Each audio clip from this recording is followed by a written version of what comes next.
Donc, bonjour, merci de faire cette interview pour Créa Lecture.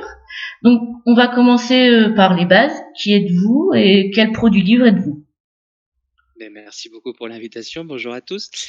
Je m'appelle Benjamin, je suis professeur de français langue étrangère à Lisbonne et j'ai 39 ans et j'ai écrit un premier livre sur mon expérience de prof de français langue étrangère en Inde et je suis aussi en train de terminer, il va être publié, un roman pour début 2022. D'accord. On va commencer par parler de votre livre, votre premier livre. Je ne dis pas le titre parce que j'ai peur de massacrer le nom, tout simplement. Donc, je vous laisse dire comment il s'intitule et puis son résumé. Il s'appelle Bonjour messieurs, c'était comme ça que les petits Indiens me saluaient tout le temps et tous les jours dans l'école. C'est un récit autobiographique qui n'est pas romancé, donc tout ce que je raconte est véridique, qui parle de mon expérience en Inde du premier au dernier jour, avec tous les hauts, tous les bas, et je n'ai rien inventé, je n'ai pas romancé, je n'ai pas cherché à me rendre sympathique. C'est mon expérience comme j'ai pu la vivre là-bas. D'accord. Et ce récit, vous l'avez composé le temps que vous étiez présent? Vous l'avez écrit jour le jour ou bien vous l'avez écrit après?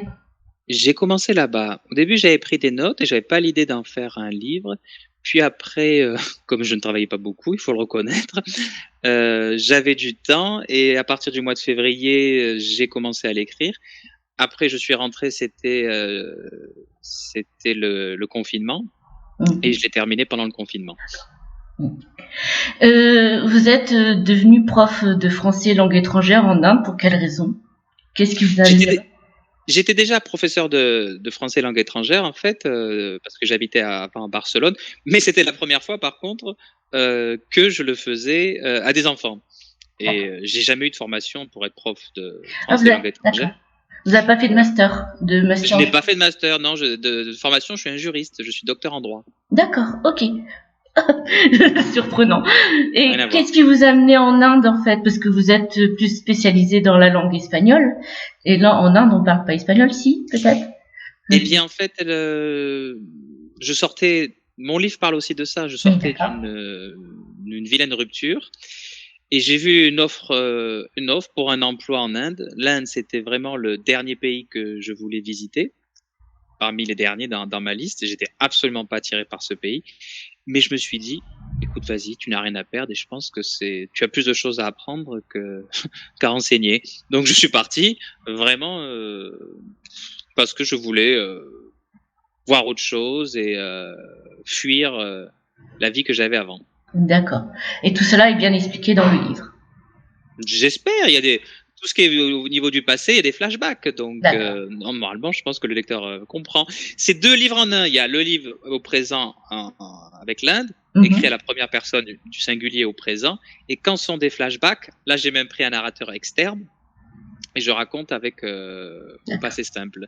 Donc c'est vrai que certains apprécient beaucoup, d'autres apprécient un peu moins, mais ça permet à la fois d'être dans le présent et aussi de comprendre parce que c'est le passé qui m'a amené en Inde. On ne peut pas comprendre mon expérience en Inde si on ne comprend pas ce qui s'est passé avant. D'accord, ok. Et vous êtes là actuellement professeur de français à Lisbonne, Mhm. donc au Portugal.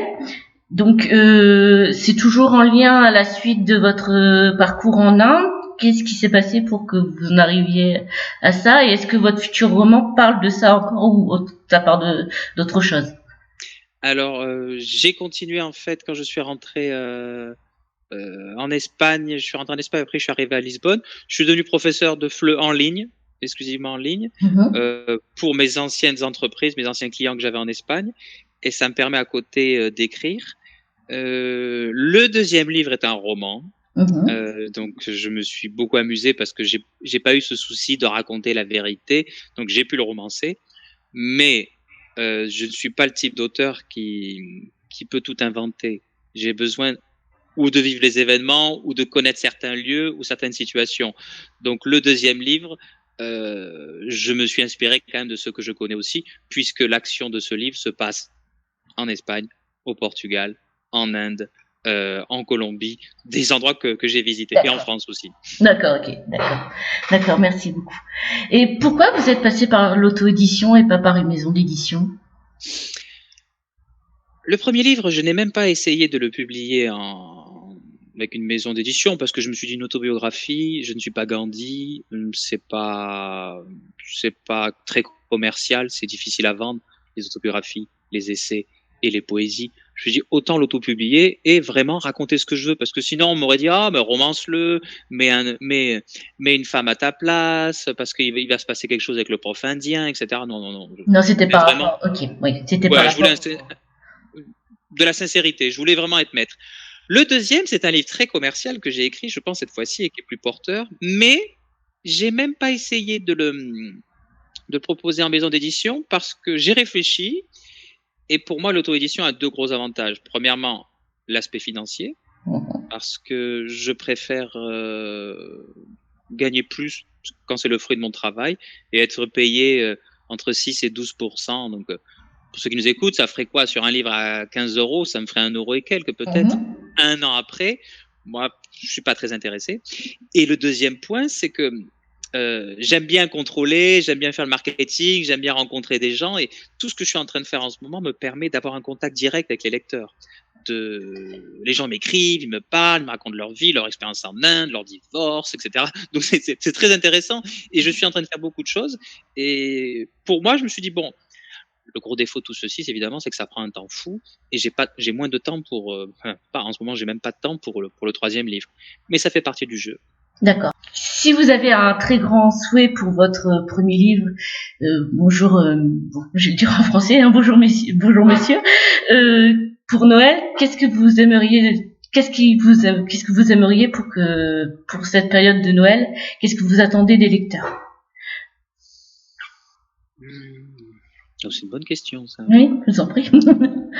J'aimerais, parce que ce livre, je suis arrivé à le vendre au-delà d'un cercle familial parce que comme vous avez pu voir, c'est comme ça qu'on s'est rencontrés. J'ai fait du marketing, j'ai essayé d'apprendre et je me régale à faire ça. Donc j'ai pu toucher des personnes intéressées par l'Inde ou des professeurs ou des gays aussi qui ont été confrontés à des événements, etc. Mais ce que je souhaiterais pour ce livre-là, et peut-être que ça arrivera grâce au second. C'est le second, s'il marche un peu plus, qui pourra entraîner le premier. J'aimerais bien qu'il soit au-delà, parce que le premier cercle, c'était la famille, les amis. Le deuxième cercle, c'était les amoureux de l'Inde, les profs, les gays, etc. Et j'aimerais en fait que ce livre soit un peu plus loin et qu'il arrive à intéresser des gens qui ne rentrent pas dans ces catégories, qui n'aiment ni l'Inde, qui ne sont pas gays, qui ne sont pas professeurs, donc ça serait, il y en a peut-être quelques-uns déjà comme ça, mais c'est là que j'aimerais bien pour avoir d'autres opinions, parce que c'est intéressant de parler avec différents types de lecteurs. Bon. Vous avez déjà parlé, j'arrivais notamment à la question sur le deuxième livre, mais vous avez déjà abordé le sujet. Vous avez déjà le titre ou pas?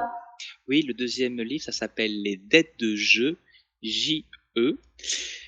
C'est l'histoire d'une femme de 40 ans qui est en plein divorce et elle décide, sur un coup de tête, de partir dans différents pays pour retrouver ses ex-copains. 10 ans, 15 ans, 20 ans après. Voilà le livre.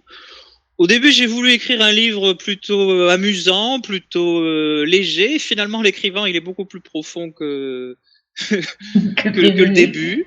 Parce que c'est un livre qui critique, je fustige vraiment les contraintes sociales qui sont imposées aux femmes. Ouais. Surtout les femmes de 40 ans. D'accord. Donc, mon public de ce livre, le lectorat, est plutôt dirigé pour les femmes entre 30 et 50 ans, ce qui ne veut pas dire que les femmes plus jeunes ou les femmes plus âgées ne peuvent pas le lire et que les hommes ne peuvent pas le lire. Mais c'est voilà, mon public cette fois-ci, c'est un roman féminin. Je dois vous confier que je suis un peu stressé, je ne sais pas comment il sera reçu parce que je suis un homme.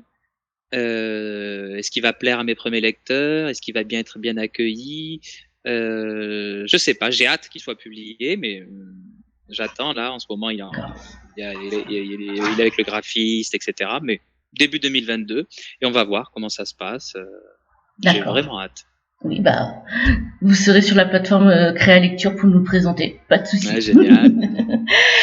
Alors là, je vais vous vous proposer de faire une petite interview si vous étiez un livre.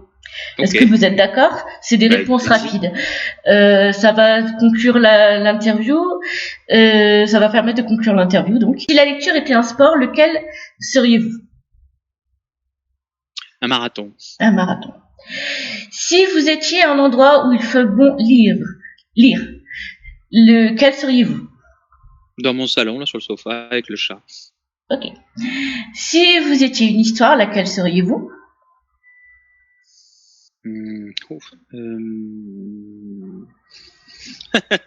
Je serais la Nicki Minaj de la fac de droit. D'accord. Je l'ai senti comme ça. Si vous étiez un pro du livre, lequel seriez-vous?